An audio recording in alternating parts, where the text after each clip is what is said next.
What's up? Today got a unboxing of a single DIN Pioneer Mechless head unit. Mechless means there's no CDs. That's real short too, so if you're doing like a custom install, this is the way to go. These things are like 3 inches deep, so they're real tiny. I got this at Walmart. I just basically picked it up to resell it. They had it marked down to 40, and then they marked it down to 21. So figured I'd grab it, as I still go online for about 60-70 bucks. So it'll be a quick flip. Right off the bat, you got your user manual. And right here you got your trim keys or whatever to slide the deck in and out. Got some mounting screws. Another quick start guide. You got your trim ring. And then here's the actual radio itself. See that? Wow, that's tiny. I've never seen one in real life. See, a normal double or single DIN radio is about another 4 or 5 inches deep. Try to throw a GoPro next to it for size. See, that is freaking tiny. That is cool. I'm actually gonna get one of these for my cooler radio that I built. Oh, this one has 2 trim rings. Looks like you got a thicker one and then a thin one. Looks like the thicker one might kind of go more flush with the deck right there. But that's it. It's real tiny. It's a good looking unit, real clean. It's got, I don't know if I'm a fan of these buttons or not. They're not like the click buttons. Like, they're not like, you know, like they click to push. They're just kind of like mushy.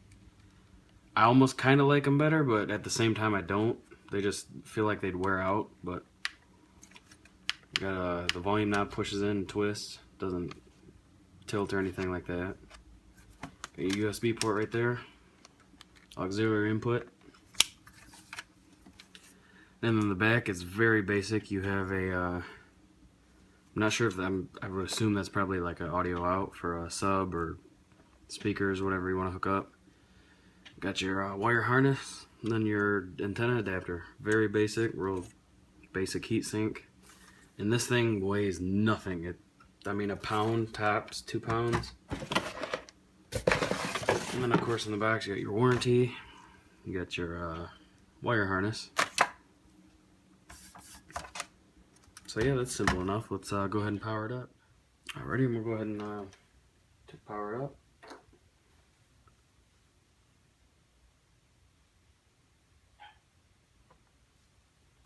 Sure.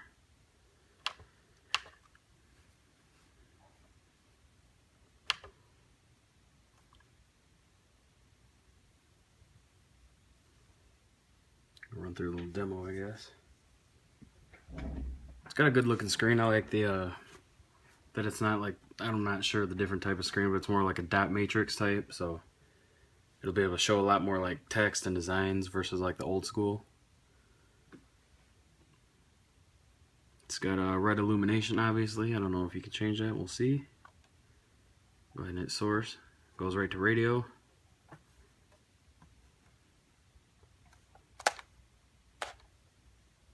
That noise, that's just the styrofoam sliding around.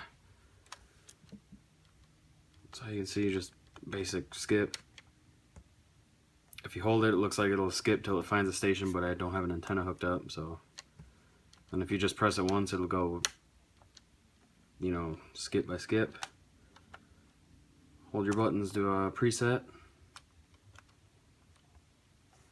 We'll hit source again, go to auxiliary, which would be your input right here. Hit it again, radio. So I'm assuming you obviously got to have a USB stick or phone, whatever you want to do, plugged in for that to work, which is cool. So, you know, if it's not plugged in. Band, FM2, FM3, AM. So, clock, frequency. Hit that for your menu.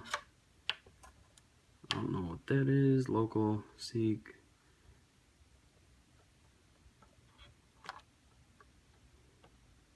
Function, no.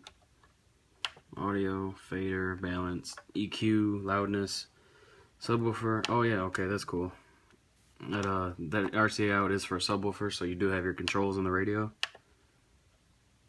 Loudness, subwoofer control. So you got your crossover and all that stuff. Bass boost, don't use that unless you want to blow your speakers and sound terrible, but then again, if you're an audiophile, you're probably not going to be buying this cheap radio.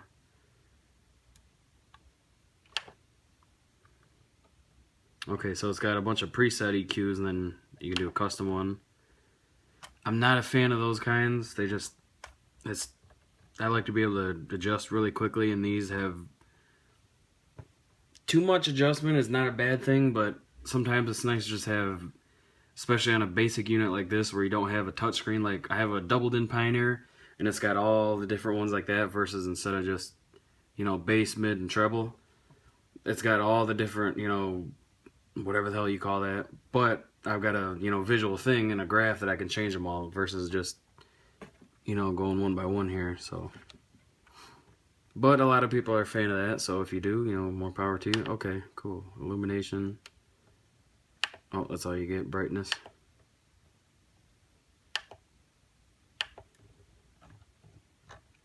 That's cool. You can manually turn it down. 10's the brightest. System. Whoops. Clock set. 12 auxiliary demo off. Clock set. So it's a real basic radio, but I mean, you know, if you're looking for sound, it's something you can plug your phone into, or, you know, iPod, iPhone, Android, a USB stick. It says it's a high current USB. I'm not sure exactly how much, but that's nice in this day and age. You know, when you got the big phones like the iPhone 6 Plus that need more than a, you know, 0.5 milliamp charger to actually charge, you know, like the Note 3, all those phones. If you plug them into an old radio, they'll charge, but they're actually not going to charge what you use. So they're still going to die, but they're going to die slower than if it's not plugged in, which is stupid, but, you know, old school stuff. So hopefully you enjoyed the video. This here's the box one more time. No CDs, iPod or iPhone, Android, USB. I think it's got that Pioneer mix tracks. I've never used that, but a lot of people seem to like it. WNA and MP3 files. Of course, your auxiliary input works with Pandora. It's got the Super Tuner 3. Oh, cool. It does have a detachable face. That's what I was wondering. I think that this faceplate right here is the heaviest part of the whole thing. It looks like to put it back on, you just go like that. Yep. That's real simple.